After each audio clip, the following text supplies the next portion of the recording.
Commander Zextal of the Galactic Defense Fleet stared at the holographic display with all four of his eyes, his tentacles twitching in disbelief.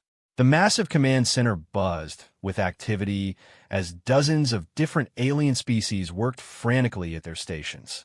Warning lights flashed red across every surface, and the air hummed with nervous energy.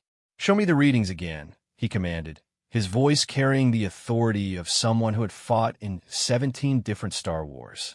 Lieutenant Vorgon, a crystalline being whose body chimed when she moved, manipulated the controls with delicate precision. The hologram shifted, showing a three-dimensional map of the contested star system. "Sir, our long-range sensors confirm it. The Drakari Armada has assembled the largest invasion fleet in recorded history.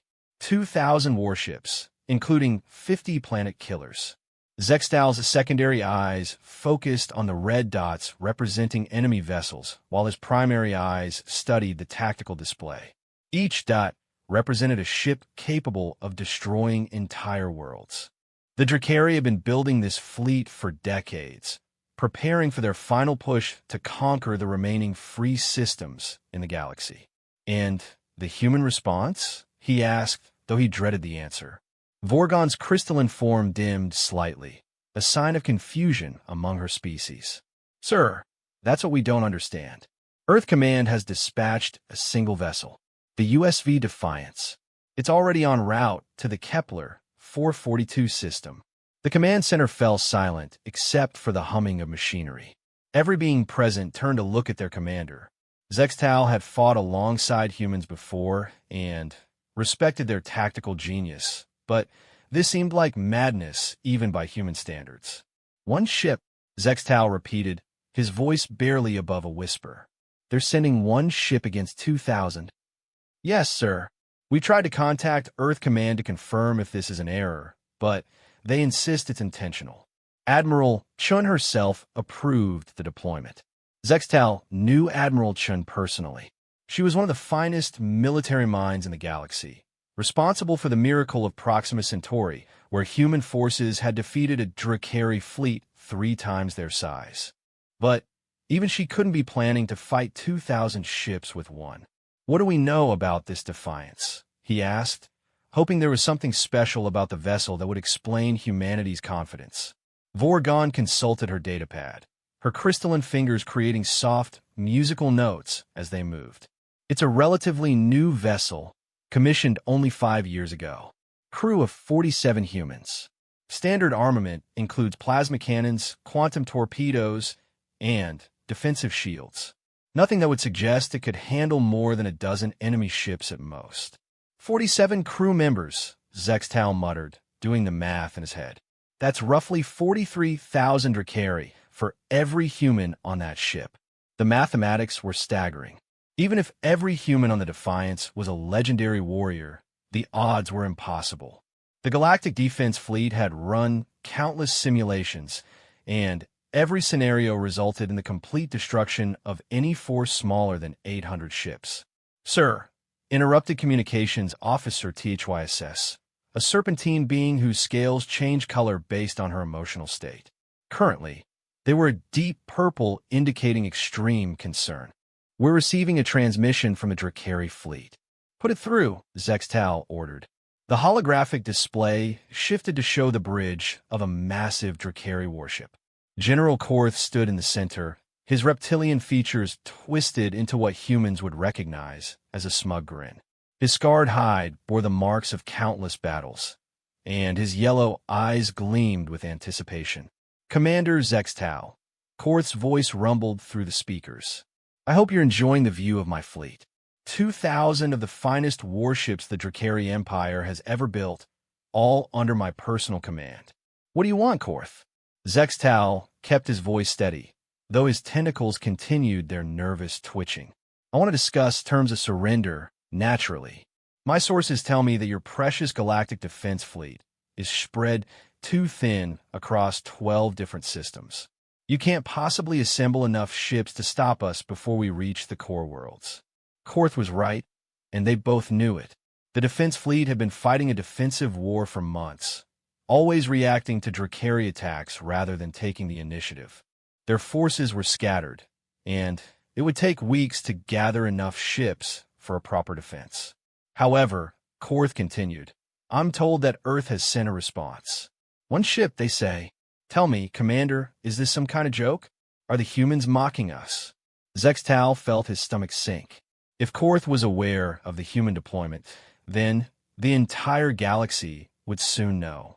The defense fleet would be seen as either desperate or foolish for allowing humanity to make such a gesture. The human military makes its own decisions, Zextal replied carefully. Korth's laughter was like the sound of grinding metal. One ship, the mighty human fleet that everyone speaks of in whispers, reduced to a single vessel. Perhaps all those stories about human tactical genius were just propaganda. The transmission ended abruptly, leaving the command center in uncomfortable silence. Zextal could feel the eyes of his crew upon him, waiting for orders that he didn't have. Sir, Vorgon said quietly, should we dispatch additional forces to support the Defiance? Zextal considered the option. The defense fleet had perhaps 200 ships within range of the Kepler 442 system, but moving them would leave other vital systems undefended. The Drakari had proven themselves masters of misdirection in the past, using feint attacks to draw defenders away from their real targets. Not yet, he decided, but prepare a fast response squadron. If the humans are planning something, we need to be ready to support them. What could they possibly be planning? Asked Dr. Melantar, the fleet's chief strategic advisor. His insectoid features made it difficult to read his emotions, but his antennae were quivering with anxiety. No single ship, regardless of how advanced, could survive contact with the Drakari Armada. It was a question that had been bothering Zextal since the first reports came in. Humans had a reputation for unconventional thinking, but this seemed to go beyond unconventional into the realm of the impossible. In every previous engagement with the Drakari, human forces had been carefully calculated and precisely deployed. They never wasted ships or crew on hopeless missions. Perhaps, suggested Teatrices, her scales shifting to a thoughtful blue, the humans know something we don't. They've been exploring the galaxy longer than most of our species. Maybe they've discovered some new technology or weapon. Or maybe, Dr. Melantar said grimly, they're simply choosing to make a symbolic gesture rather than watch their colonies burn without resistance. Zextal didn't like either option. If the humans had some secret weapon, why hadn't they shared it with their allies in the defense fleet? And if this was just a symbolic gesture, it represented a tragic waste of 47 good soldiers. Vorgon, I want you to pull every piece of information we have on the USV Defiance. Construction records, crew files, mission reports, everything. There has to be something we're missing. Already working on it, sir, she replied, her crystalline form brightening as she accessed multiple databases simultaneously. I've also reached out to our intelligence contacts within human space. If there's something unusual about this ship, we'll find it. Hours passed as the command center worked frantically to understand the human strategy. The Drakari Armada continued its steady advance toward the core worlds, while the lone human ship approached its intercept course. Long-range sensors tracked both forces with growing anxiety. Sir, THYSS called out, her scales now a bright orange indicating excitement. I'm picking up unusual energy readings from the Defiance. Zextal rushed to her station, studying the sensor data. What kind of energy readings? I'm not sure. The signatures don't match anything in our databases. Whatever power source they're using, it's generating massive amounts of energy. More than should be possible for a ship that size. This was the first hint that the Defiance might be more than it appeared. Zextal felt a glimmer of hope, but it was tempered by the reality of the odds they faced. How long until the fleets meet? He asked. Approximately 18 hours at current speed, Vorgon replied. The Drakari have formed a standard battle formation, with their planet killers protected in the center of the fleet. Zextal studied the tactical display, trying to imagine how any single ship could penetrate such a formation. The Drakari weren't fools. They had arranged their forces to provide maximum protection for their most valuable assets, while ensuring overlapping fields of fire that would destroy any attacker. Sir, Dr. Melantar approached with a datapad in his claws. I've been reviewing historical human military doctrine. There is one possibility we haven't considered. What's that? Humans have a concept they call force multiplication. Instead of using raw numbers, they find ways to make each unit more effective than it should be on paper. Perhaps this isn't about one ship defeating 2,000. Perhaps it's about one ship doing something that makes it unnecessary to fight all 2,000. The idea was intriguing, but Zextal couldn't imagine what that something might be. Even if the Defiance could somehow disable half the enemy fleet, there would still be 1,000 ships remaining. More than enough to complete their mission of conquest. Keep working on it, he ordered. I want theories, speculation, anything that might explain what the humans are thinking. As the night shift took over the command center, Zextal remained at his post. Sleep was impossible when 47 humans were racing toward almost certain death. He had fought alongside human soldiers before and had always been impressed by their determination and creativity. But this seemed beyond even their considerable abilities.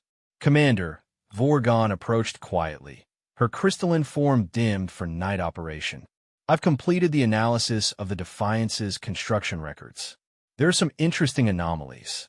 Zextal looked up from the tactical display he had been studying for hours. What kind of anomalies? The ship was built in complete secrecy at Luna Shipyard 7. All construction records are classified above my clearance level. The crew manifest shows 47 humans, but their personnel files are also classified. Even their names have been redacted. This was unprecedented. In the Defense Fleet Alliance, information sharing was considered vital for coordinated operations. For humans to classify basic information about one of their ships suggested something far more significant than anyone had realized. There's more, Vorgon continued. The ship's power consumption during construction was enormous. They installed something that required the entire output of 3 fusion reactors just to power the installation process. Zextal felt his heart skip a beat. 3 fusion reactors represented enough power to run a small city. What could possibly require that much energy? Any theories about what they installed? The power signature doesn't match any known human technology. It's possible they've developed something entirely new, or... She paused, her crystalline form flickering with uncertainty. Or what? Or they found something. Something not of human origin. The implications hit Zextal like a physical blow. Throughout the galaxy's history, various species had discovered ancient artifacts left behind by long-dead civilizations. Most were harmless curiosities, but some had changed the balance of power between entire species. Do we have any reports of archaeological discoveries in human space? Nothing recent in the public records, Vorgon replied. But if they found something significant, they wouldn't announce it publicly. Zextal's mind raced with possibilities. An ancient weapon system could explain humanity's confidence. But it could also explain why they had sent only one ship. If the technology was too dangerous or unpredictable to mass-produce, they might only have been able to install it on a single vessel. How long now until contact, he asked, though he dreaded the answer. 14 hours and 37 minutes, THYSS replied from her station. The Drakari fleet has increased speed. They seem eager for battle. General Korth was probably anticipating an easy victory. 2,000 ships against one would make for impressive propaganda footage. The thought of those 47 humans facing such overwhelming odds made Zextal's tentacles curl with frustration. Sir, Dr. Melantar called from across the command center. I've been analyzing Drakari military doctrine. There's something you should see. Zextal walked over to the strategic advisor station, where multiple displays showed enemy ship formations and tactical assessments. What have you found? The Drakari formation is designed to destroy large enemy fleets through concentrated firepower. But look at what happens when I simulate an attack by a single ship. The display showed a computer simulation of the Defiance approaching the enemy formation. Red lines indicated weapon ranges and firing solutions. As the simulation ran, Zextal could see that the Drakari ships would have to adjust their positioning to bring weapons to bear on such a small target. The formation breaks down, he observed with surprise. Exactly. Their ships were designed to fight in large formations against similarly sized forces. A single attacker approaching from an unexpected vector forces them to choose between maintaining formation integrity and maximizing firepower against the target. It was an interesting observation, but Zextal still couldn't see how it would help. Even if the Drakari formation became less efficient, they still had overwhelming numerical superiority. There's something else, Dr. Melantar continued. I've been studying human military history. They have a saying, it's not the size of the dog in the fight, it's the size of the fight in the dog. Meaning, humans have a long history of achieving impossible victories through determination, creativity, and willingness to take enormous risks. What if this isn't about winning a traditional battle? What if they're planning something completely different? As the hours ticked by and the moment of contact approached, Zextal found himself hoping that Dr. Melantar was right. Because if the humans were wrong about whatever they had planned, 47 brave souls were about to die in one of the most one-sided battles in galactic history. The waiting was almost over. Soon, the galaxy would learn why humans send only one ship. Captain Sarah Chun stood on the bridge of the USV Defiance, watching the massive Drakari fleet grow larger on the main display. 2,000 ships stretched across space like a metallic constellation, their weapons already charging for what they assumed would be a simple execution. Distance to enemy fleet? She asked calmly, her hands clasped behind her back. 50,000 kilometers? And closing, replied Lieutenant Commander Marcus Rivera from the navigation station. They're maintaining standard battle formation. Looks like they're expecting us to come straight at them. Sarah nodded. The Drakari were predictable in their tactics, which was both their greatest strength and their greatest weakness. They had perfected the art of overwhelming enemy forces through superior numbers and firepower. But they had never faced anything like the Defiance. Dr. Vasquez, status on the quantum resonance drive? Dr. Elena Vasquez looked up from her console, her face showing the strain of the past several hours. As the ship's chief science officer, she was responsible for managing technology that barely existed in theory just 5 years ago. All systems are functioning within normal parameters.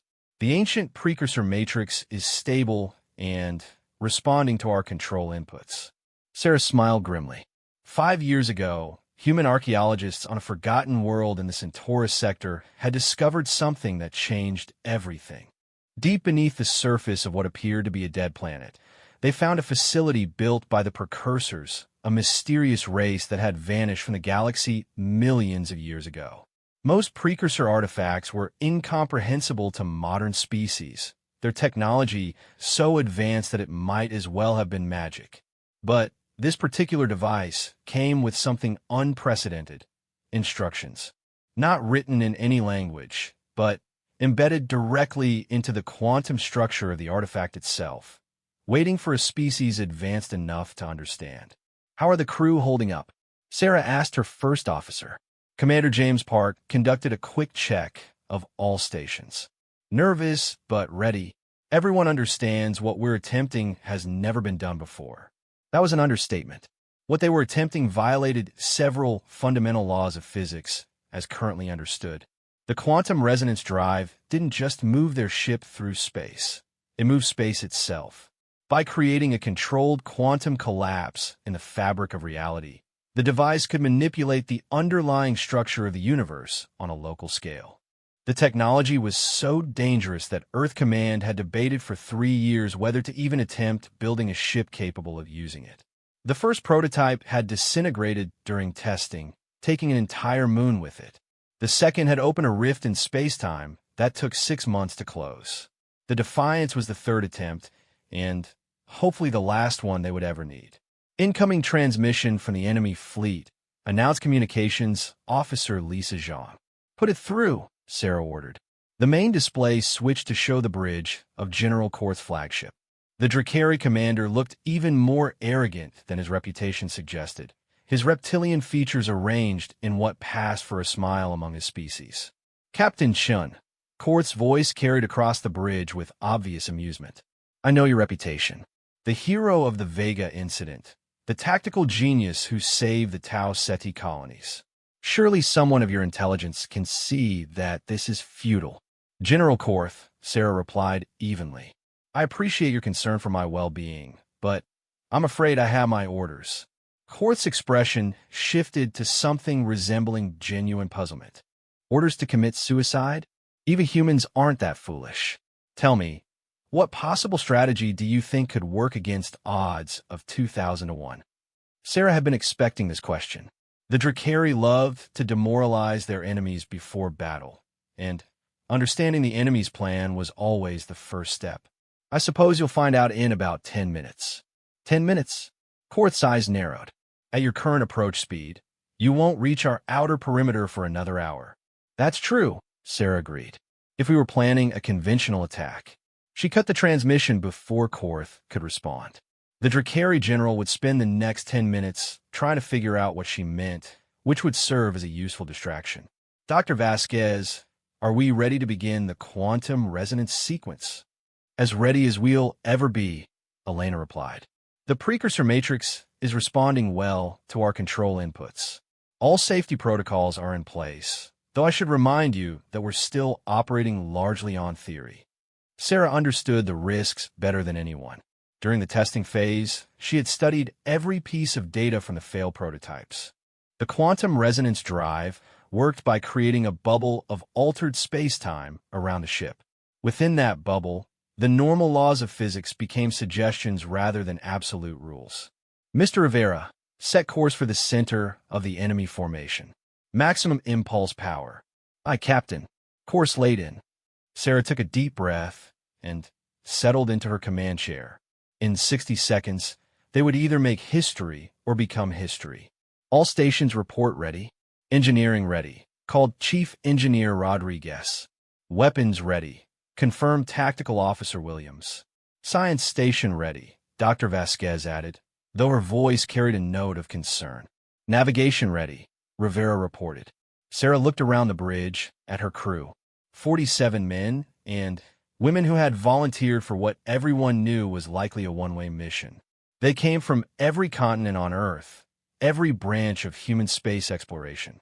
Each had been specifically chosen not just for their skills, but for their ability to think beyond conventional limitations. Begin quantum resonance sequence, she ordered. Dr. Vasquez's hands moved across her console with practiced precision.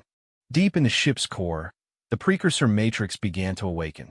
Ancient technology that predated human civilization by millions of years started to bend the fundamental forces of the universe to its will.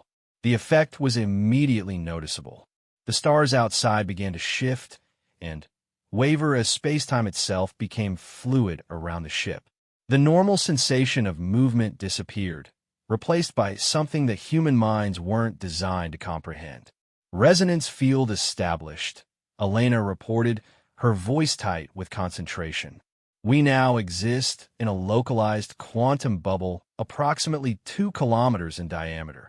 Meaning, asked Commander Park. Meaning that within this bubble, we can manipulate the basic properties of matter and energy, distance, time, mass, all become variable rather than constant. On the main display, the Drakari fleet continued its approach, unaware that everything had just changed. From their perspective, the Defiance was still a single ship following a predictable attack vector. They couldn't see the invisible bubble of altered reality surrounding the human vessel. Dr. Vasquez, begin Phase 2. Initiate Quantum Multiplication Protocol. This was the part that had taken Earth's greatest scientific minds 3 years to figure out. The precursor technology could create multiple versions of the same object by splitting quantum probabilities. Instead of one ship existing in one location, the Defiance would exist in multiple locations simultaneously, each version completely real from the perspective of outside observers. Multiplication sequence initiated, Elena announced, creating quantum echoes in 3, to him. The universe seemed to stutter. For a moment that lasted both an instant and an eternity, reality forgot how many ships were approaching the Drakari fleet. When it remembered, there were no longer one Defiance, but 100. "My God," whispered Rivera, staring at the tactical display. It actually worked. 100 identical ships now approached the enemy formation from 100 different angles. Each ship was completely real, with its own crew, its own weapons, its own quantum signature. They weren't copies or projections, but genuine alternative versions of the Defiance existing simultaneously in the same universe. "Enemy fleet is reacting," reported Williams from Tactical. "They're breaking formation, trying to engage multiple targets." On the display, the carefully organized Drakari armada began to fall apart. Their formation had been designed to focus overwhelming firepower on a single target, but faced with 100 enemies approaching from all directions, they had no choice but to scatter. "General Korth is hailing us again," announced Jean. "Put him through." This time, Korth's expression showed genuine alarm. The arrogant confidence was gone, replaced by the look of someone whose fundamental understanding of reality had just been shattered. "What? How? This is impossible," he sputtered. "The universe is full of impossible things," Sarah replied calmly. "You just need the right perspective to see them. You're using some kind of holographic projection, tricks, and deceptions." "Test that theory," Sarah suggested. "Pick one of my ships and fire on it. See what happens."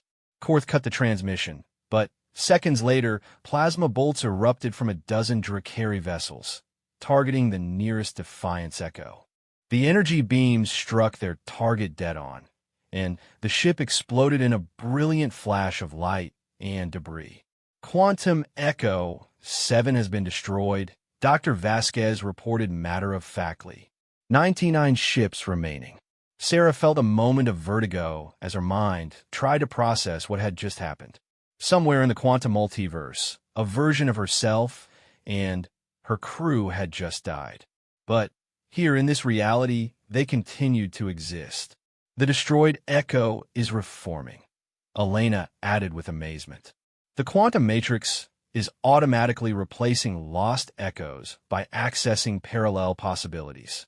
Within seconds, a new Defiance materialized where the previous one had been destroyed. The precursor technology was drawing replacements from the infinite possibilities of quantum space, ensuring that the fleet of Echoes remained constant.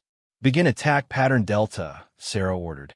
All 100 ships moved in perfect coordination, each following the same tactical plan, but from different positions.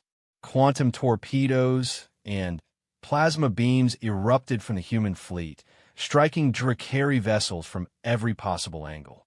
The enemy tried to respond, but their formation was in complete disarray. Ships designed to fight in coordinated groups found themselves isolated and overwhelmed. Some Drakari commanders attempted to flee, only to discover that human ships had appeared in their escape routes. "Enemy casualties mounting rapidly," Williams reported. "They've lost over 300 ships in the first 5 minutes." But the battle was far from over. The Drakari still had numerical superiority, and General Korth was beginning to adapt to the new situation. Instead of trying to maintain formation, he ordered his ships to form smaller attack groups that could focus their fire on individual human vessels. "They're learning," observed Commander Park. "Expected," Sarah replied.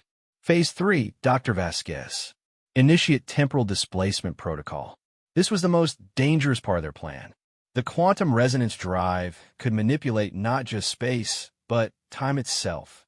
By creating localized temporal fields around each ship, the human fleet could operate at different time rates relative to their enemies. "Temporal displacement active," Elena announced. "All Echoes are now operating at accelerated time differential." From the Drakari perspective, the human ships suddenly began moving impossibly fast.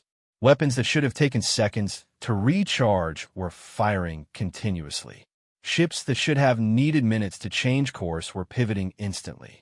The Defiance fleet had become unstuck from normal time.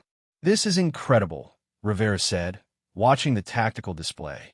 We're operating at roughly 10 times normal temporal rate. For every second that passes for them, we experience 10 seconds. The advantage was overwhelming. Drakari weapons moved like slow-motion lightning bolts, easily avoided by ships operating in accelerated time. Human weapons struck with the speed of thought, overwhelming enemy defenses before they could respond. But the technique came with a cost. Operating in accelerated time put enormous stress on both the ship's systems and the crew's bodies. Sarah could feel the strain building in her muscles as her body tried to keep up with the altered temporal flow.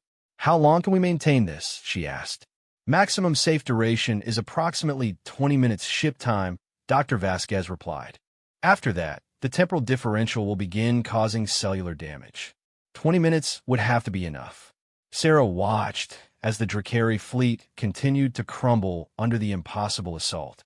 General Korth's flagship was trying to rally the remaining ships, but faced with an enemy that seemed to violate every law of physics, morale was collapsing. "Incoming priority transmission," Zhang announced. "It's from a galactic defense fleet." Sarah nodded for her to put it through. The display showed Commander Zextal's bridge, where the alien commander and his crew were staring at their sensors in complete amazement. "Captain Shun," Zextal's voice carried a mixture of awe and confusion. "Our sensors are detecting impossible readings from your position. Are you experiencing some kind of quantum phenomenon?" "You could say that," Sarah replied. "We've made some technological advances recently." "I can see that. Your single ship appears to have become a fleet of 100 vessels, all operating outside normal space-time parameters. Is this some kind of new human technology?" Sarah glanced at Dr. Vasquez, who shook her head slightly. The quantum resonance drive was still classified at the highest levels. Even Earth's allies weren't cleared to know about precursor technology. "Let's just say we found a new way to even the odds," Sarah said diplomatically. "Whatever you're doing, it's working. The Drakari fleet is in full retreat. General Korth's flagship has just exploded." Sarah looked at the main display in time to see the massive Drakari command ship break apart under concentrated fire from a dozen Defiance echoes. The death of their commander sent the remaining enemy ships into complete panic. Some continued fighting desperately, others tried to flee, and a few simply surrendered by shutting down their weapons and shields. Dr. Vasquez began shutdown sequence. Gradually reduce the quantum multiplication and temporal effects. Understood. Beginning controlled collapse of the resonance field. One by one, the quantum echoes began to fade as the precursor technology carefully unwound the altered probabilities. The sensation was disorienting, as if reality was slowly remembering that there was supposed to be only one Defiance. Within minutes, the lone human ship hung in space, surrounded by the debris of the Drakari Armada. Of the original 2,000 enemy vessels, fewer than 300 remained, and most of those were heavily damaged or attempting to surrender. "Status report," Sarah ordered, slumping back in her command chair as normal time reasserted itself. "All systems nominal," reported Chief Rodriguez. "The quantum matrix is stable and back in standby mode." "No casualties," added Dr. Vasquez. "Though the entire crew will need medical evaluation for temporal displacement effects." Sarah nodded. They had done the impossible, but the victory had come at a cost. Using precursor technology was like wielding forces that the human mind wasn't meant to comprehend. Each time they used the quantum resonance drive, they risked not just their lives, but their sanity. "Captain," Zhang called out, "we're receiving surrender requests from the remaining Drakari ships. Accept their surrenders and relay their positions to the defense fleet," Sarah ordered. "Our mission here is complete." As the bridge crew began the post-battle procedures, Sarah allowed herself a moment to reflect on what they had accomplished. A single human ship had defeated the largest invasion fleet in galactic history. But, more importantly, they had proven that sometimes the impossible was just another word for innovative. The galaxy would never underestimate humanity again. Admiral Catherine Reynolds stood in the secure briefing room deep beneath the Luna Command complex, studying the faces of the galactic ambassadors seated around the crystalline conference table. News of the Defiance's victory had spread through diplomatic channels faster than light-speed communication, and now every major species wanted answers. Ladies, gentlemen, and distinguished beings, she began, her voice carrying the authority of someone who had spent 40 years in military service. I understand you have questions about recent events in the Kepler 442 system. Ambassador Veltar of the Centaurian Union leaned forward, his silver skin shimmering with agitation. Questions? Admiral Reynolds, your species just violated several fundamental laws of physics. The mathematical impossibility of what we witnessed demands explanation. One ship, interrupted Ambassador Nixera of the Andromedan Collective, her insectoid features clicking with emphasis. One ship defeated 2,000. The tactical computers of every species in this room have been running simulations for the past 18 hours. None can replicate this result. Admiral Reynolds had expected this reaction. The human victory was so far outside normal military doctrine that it challenged the basic assumptions every species made about space warfare. I can provide some clarification, though certain details remain classified for obvious security reasons. Security reasons? Ambassador Quell of the Draconian Empire rose from his chair, his scale hide darkening with anger. You're speaking to the representatives of humanity's closest allies. We've fought beside you against the Dracari for decades, and we appreciate that support more than words can express, Reynolds replied calmly. But what I'm about to share represents a fundamental shift in the balance of power. We need to ensure this information is handled responsibly. She activated the holographic projector built into the table. The air above their heads filled with a three-dimensional display showing the Kepler 442 system. Red dots marked the positions of the destroyed Dracari fleet, while a single blue dot represented the Defiance.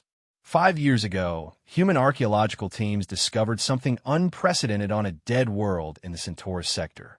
We found an intact facility built by the precursors. The silence in the room was immediate and profound. Every species knew of the precursors, the mysterious race that had dominated the galaxy millions of years ago before vanishing without a trace. Their artifacts were scattered across hundreds of worlds, but most were either inert or incomprehensible to modern science. Impossible, breed Ambassador Veltar. Precursor facilities self-destruct when approached by younger species. It's been documented thousands of times. This one was different, Reynolds continued.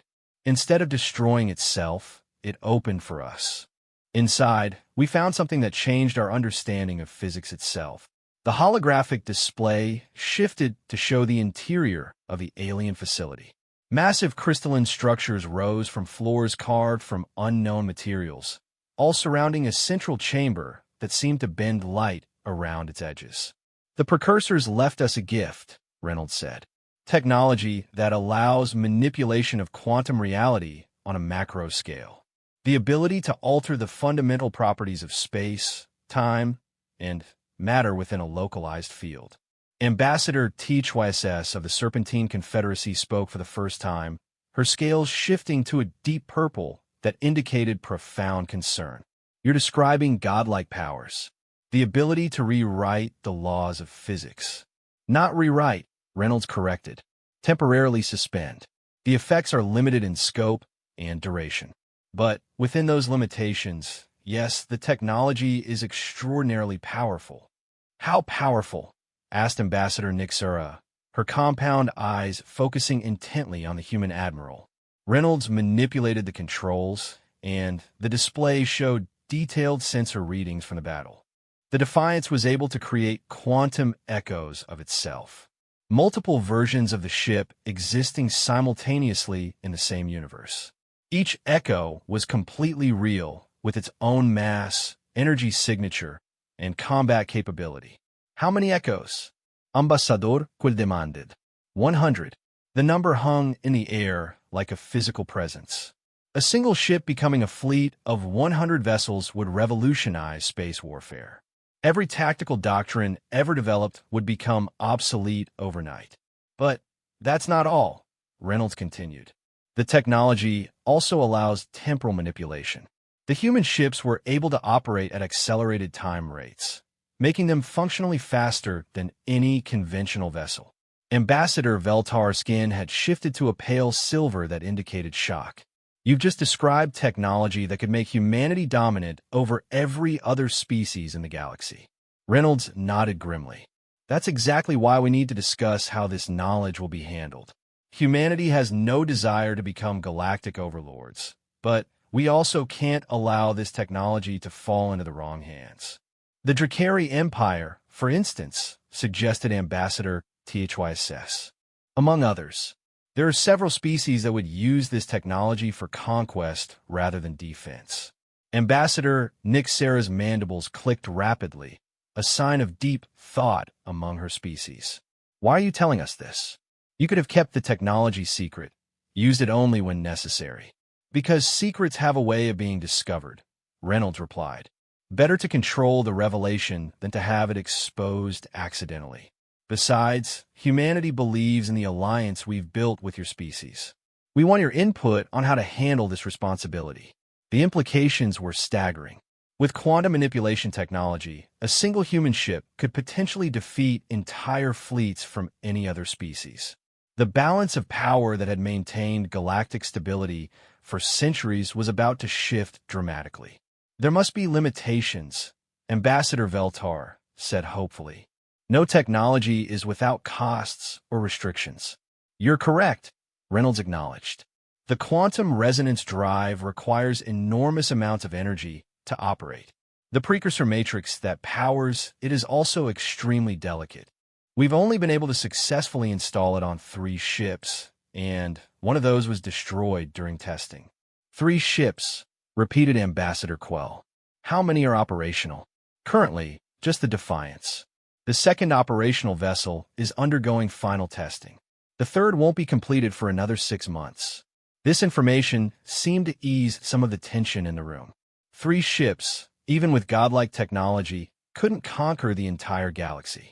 But they could certainly defend humanity's interests against any conventional threat. What about the construction costs? Asked Ambassador Nixera. Technology this advanced must require significant resources. Each quantum-capable ship costs approximately 50 times more than a conventional dreadnought, Reynolds admitted. The rare materials needed for the precursor matrix exist in limited quantities. We estimate we could build perhaps a dozen such ships with current resources. A dozen ships that could each become 100, Ambassador THYSS observed. That's still a fleet of 1,200 quantum-enhanced vessels. Reynolds could see the calculations running behind their eyes. 1,200 ships with quantum capabilities could potentially defeat any conventional fleet, regardless of size. The mathematical advantage was simply too great. Which brings us to the real reason for this meeting, she said. Humanity is prepared to share certain aspects of this technology with our closest allies. The statement caused an immediate stir around the table. Several ambassadors began speaking at once, their voices blending into an incomprehensible chorus of excitement and concern. Order, please, Reynolds called, waiting for the noise to subside. Obviously, we can't share the complete technology. The full quantum manipulation capabilities are too dangerous to proliferate widely. But we can offer defensive applications. She manipulated the holographic display again, showing a new type of ship design. What we're proposing is a limited version of the quantum technology. Ships equipped with quantum shields that can deflect or absorb energy weapons. Defensive capabilities only, no offensive quantum manipulation. Defensive quantum shields, Ambassador Veltar mused. That would still represent a significant advantage in battle. But not an overwhelming one, Reynolds pointed out. A ship with quantum shields would be harder to destroy, but it couldn't project multiple copies of itself or manipulate time. The technology would enhance survival, not enable conquest. Ambassador Quell studied the ship schematics with obvious interest. What would you want in exchange for this defensive technology? Continued alliance, Reynolds replied simply. Shared intelligence about potential threats. Mutual defense agreements that ensure this technology is never used for aggressive purposes. And if we refuse? Asked Ambassador Nixera. Reynolds's expression hardened slightly. Then, humanity will defend itself and its allies as we see fit. We're offering partnership, not demanding submission. The subtle threat was clear. With quantum technology, humanity no longer needed to fear conventional military threats. They were offering to share defensive capabilities as a gesture of goodwill, but they could survive perfectly well without galactic allies. How long would it take to retrofit our fleets with these quantum shields? Ambassador HFY asked. Assuming you agree to the technology transfer, approximately 2 years for complete fleet conversion. The defensive matrices are much simpler to install than full quantum manipulation systems. Ambassador Veltar leaned back in his chair, his skin shifting to a thoughtful blue-green. This changes everything. The entire galactic balance of power will shift overnight. It already has, Reynolds reminded him. The question now is whether that shift benefits everyone or just humanity. There will be other species who demand access to this technology, warned Ambassador Quell. The Regelian Empire, the Vegan Confederacy, the Independent Systems Alliance. They won't accept being excluded from quantum capabilities. We've considered that, Reynolds replied. The technology will be offered to species based on their commitment to peaceful coexistence. Aggressive civilizations will not be granted access. Who decides which species are aggressive? Ambassador Nixera challenged. The same Alliance Council that makes those decisions now. Majority vote with veto power for any member species. It was a reasonable compromise, but Reynolds could see the concern in their expressions. Humanity was essentially asking for trust on an unprecedented scale. They were offering to share defensive technology while keeping the most powerful offensive capabilities for themselves. We need time to consider this proposal, Ambassador Veltar said finally. The implications are too significant for immediate decisions. Of course, Reynolds agreed. Take all the time you need. But remember that the galaxy has changed whether we acknowledge it or not. The question isn't whether humanity has quantum technology. We've already demonstrated that. The question is how we move forward together. The ambassadors filed out of the briefing room in small groups, their conversations conducted in hushed tones and various alien languages. Reynolds remained behind, studying the holographic display that still showed the aftermath of the battle at Kepler 442. Her aide, Commander Mitchell, approached with a datapad in hand. Admiral, we've received priority messages from 17 different species requesting immediate diplomatic meetings. Several are demanding explanations for what they're calling human technological deception. Reynolds nodded wearily. She had expected this reaction.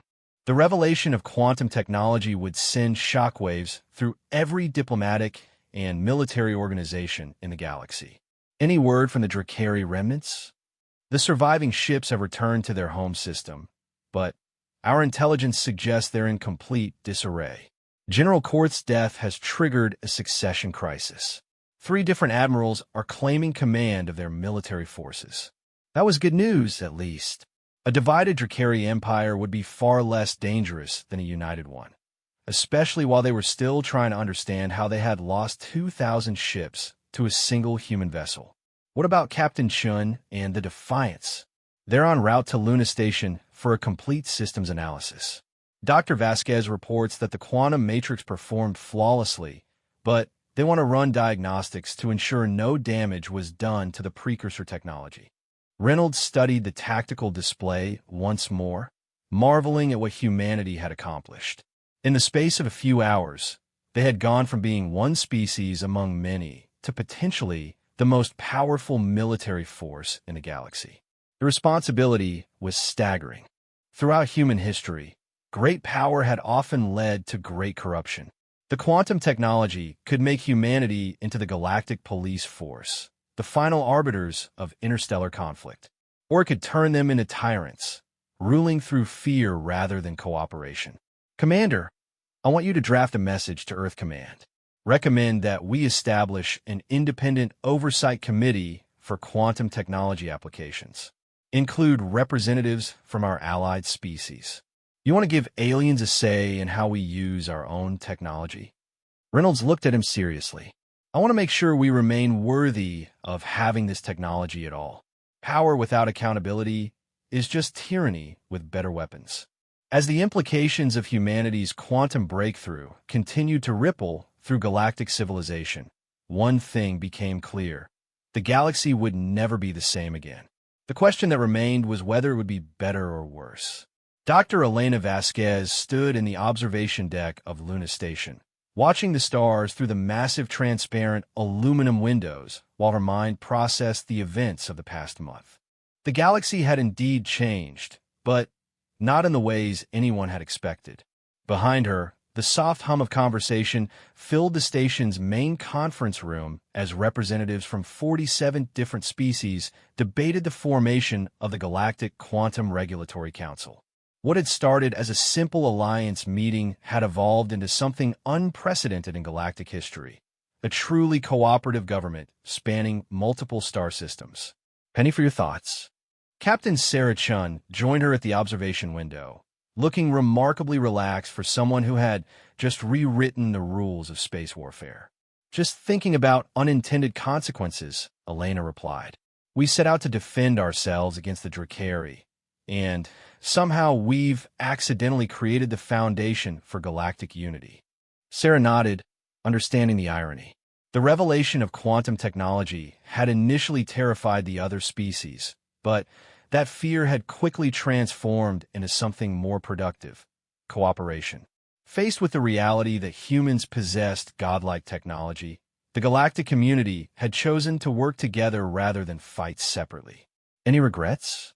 Sarah asked. Elena considered the question carefully. "About using the technology? No. About the responsibility that comes with it? Sometimes." Through the window, they could see the USV Defiance docked at one of the station's repair bays.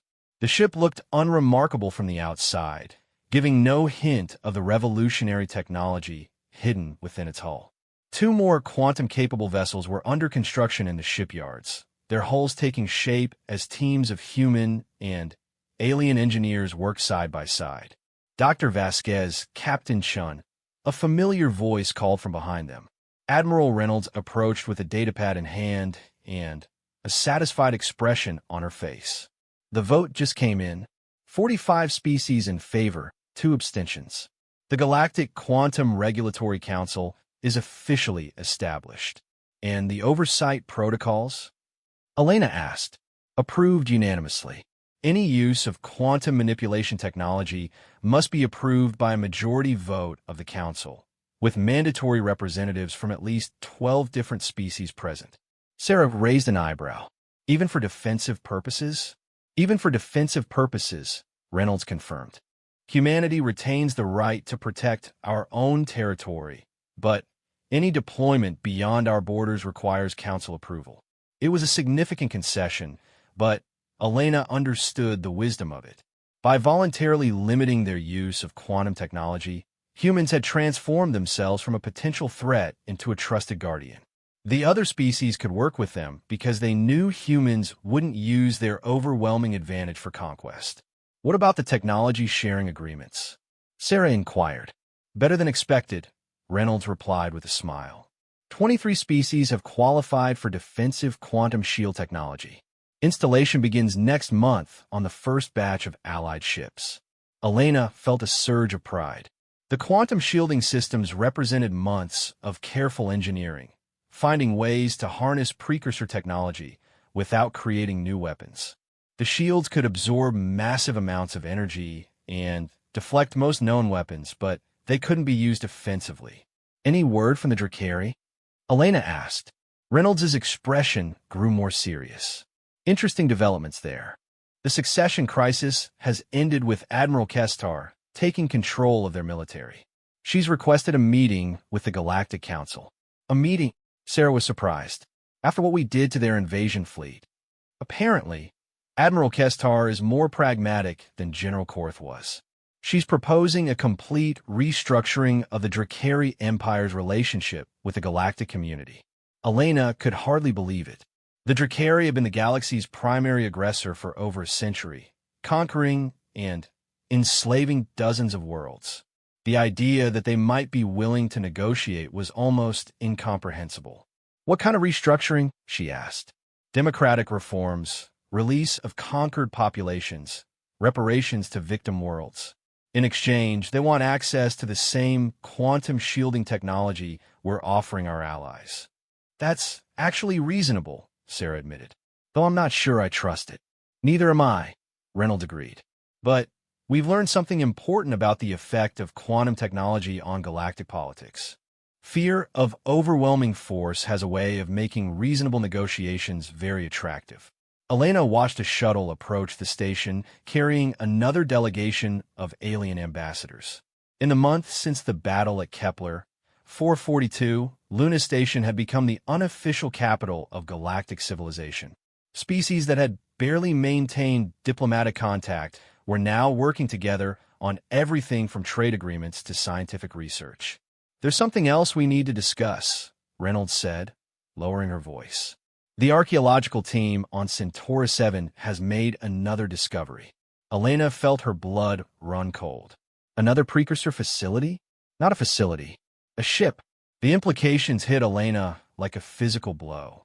A precursor starship could contain technology that made the quantum manipulation systems look primitive by comparison. The balance of power that humanity had worked so hard to establish could be shattered overnight. How big? Sarah asked quietly. Roughly the size of a small moon. It's been buried under the planet's northern ice cap for millions of years. The archaeology team only found it because their quantum resonance detectors picked up energy signatures similar to the matrix on the Defiance. Elena's mind raced through the possibilities. Have they attempted to enter it? Not yet. After what happened with the first facility, they're being extremely cautious. But preliminary scans suggest the ship is not only intact, but still partially powered. This changed everything. If the precursor ship contained additional quantum manipulation technology, or worse, weapon systems that could threaten entire star systems, the fragile cooperation they had built could collapse in an instant. Who else knows about this? Elena asked. Just us and the archaeological team. I've classified the discovery at the highest possible level. Reynolds paused, studying their faces. The question is, what do we do with this information? Elena considered the options carefully. They could keep the discovery secret and explore the ship alone, potentially gaining even more advanced technology. But that would violate the spirit of cooperation they had established with their allies. On the other hand, revealing the discovery could trigger a panic that would destroy the Galactic Quantum Regulatory Council before it even began functioning. We tell the Council, Sarah said firmly. If we're going to be the guardians of precursor technology, we need to be transparent about all of it, even if it means losing our technological advantage. Reynolds asked, especially if it means that. The moment we start keeping secret from our allies is the moment we stop being allies and become overlords. Elena nodded in agreement. Sarah's right. Besides, we don't know what's on that ship. It could be something too dangerous for any one species to handle alone. Reynolds looked out at the stars for a long moment before responding. I was hoping you'd say that. I've already scheduled an emergency council meeting for tomorrow morning. We'll present the discovery to all member species simultaneously. How do you think they'll react? Elena asked. Honestly, probably panic, followed by demands for joint exploration, followed by arguments about who gets access to any technology we find. Reynolds smiled grimly. In other words, politics as usual. Elena laughed despite herself. At least some things never change. They stood in comfortable silence for a while, watching the constant stream of ships arriving and departing from Luna Station. Each vessel represented a different species, a different culture, a different perspective on the universe. But they were all working together now, united by the recognition that the galaxy was too vast and too dangerous for any one species to face alone. Elena, Sarah said eventually, Do you ever wonder if the precursors planned this? What do you mean? Think about it. They left technology that's incredibly powerful but limited in scope. The quantum manipulation systems require enormous resources to build and operate. They can't be mass-produced or easily duplicated. It's almost as if they were designed to force cooperation rather than enable domination. Elena had considered the same possibility. The instruction matrices we found were definitely intended to be discovered. The facility opened for us instead of self-destructing. And now we found a ship that our quantum detectors can locate. It's possible the precursors wanted their technology to be found, but only by a species ready to use it responsibly. A test, Reynolds mused. Leave behind technology powerful enough to destroy civilizations, but structured in a way that encourages cooperation instead of conquest. If that's true, Elena said, then we've passed the first part of the test. The question is what happens when we fail. You think we will fail? Sarah asked. Elena considered the question carefully. I think we're still learning how to handle the power we've been given. The quantum technology solved one problem, the Dracarys invasion, but it's created dozens of new challenges. Political, economic, social, philosophical. We're essentially babies playing with weapons that could reshape reality. Then, we better grow up fast, Reynolds said pragmatically. The conversation was interrupted by the arrival of Commander Park, who approached with obvious urgency. Admiral, we've received a priority transmission from the Centaurus 7 archaeological site. Reynolds accepted the encrypted datapad and read quickly, her expression shifting from curiosity to amazement to concern. The precursor ship has activated. Activated how? Elena demanded. It's broadcasting a signal. Multi-spectrum, incredibly complex. The archaeology team thinks it's some kind of greeting or identification protocol. Elena felt the universe shift around her once again. It knows we're there. That's what the team thinks. Dr. Harrison reports that the signal began broadcasting approximately 30 minutes after they established a quantum resonance field to study the ship's hull composition. The ship is responding to quantum technology, Sarah realized. Just like the first facility. Reynolds nodded grimly. Which means we're no longer just archaeological observers. We've made contact with active precursor technology. Elena stared out at the stars, wondering what other surprises waited in the galaxy. Humanity had gone from a single species struggling to survive to the guardians of technology that could reshape the universe. And now it seemed that journey was just beginning. Admiral, she said finally, I recommend we accelerate the council meeting. If that ship is active, we need to decide how to handle it before it decides how to handle us. Agreed. I'll convene an emergency session for tonight. Reynolds paused, looking at both of them seriously. Ladies, I hope you're ready for whatever comes next, because I have a feeling the real test is just beginning. As the three of them watched the stars, Elena couldn't help but smile. Humanity had always been explorers, always pushing beyond the boundaries of the known universe. They had sent only one ship against impossible odds, and won. Now, they faced challenges that made the Dracarys invasion look simple by comparison. But they wouldn't face them alone. For the first time in galactic history, dozens of species were working together as true partners rather than reluctant allies. Whatever the precursors had planned, whatever tests lay ahead, they would meet them together. After all, when faced with the infinite mysteries of the universe, why would you send only one species? The galaxy was vast, dangerous, and full of wonders beyond imagination. But humans had learned something important. The best way to explore the unknown was with friends by your side. As ships from across the galaxy continued to arrive at Luna Station, Elena knew they were witnessing the birth of something unprecedented. Not human dominance, not alien subjugation, but genuine cooperation on a scale never before achieved. The question, why do humans send only one ship, had become irrelevant. From now on, no species would have to face the darkness alone.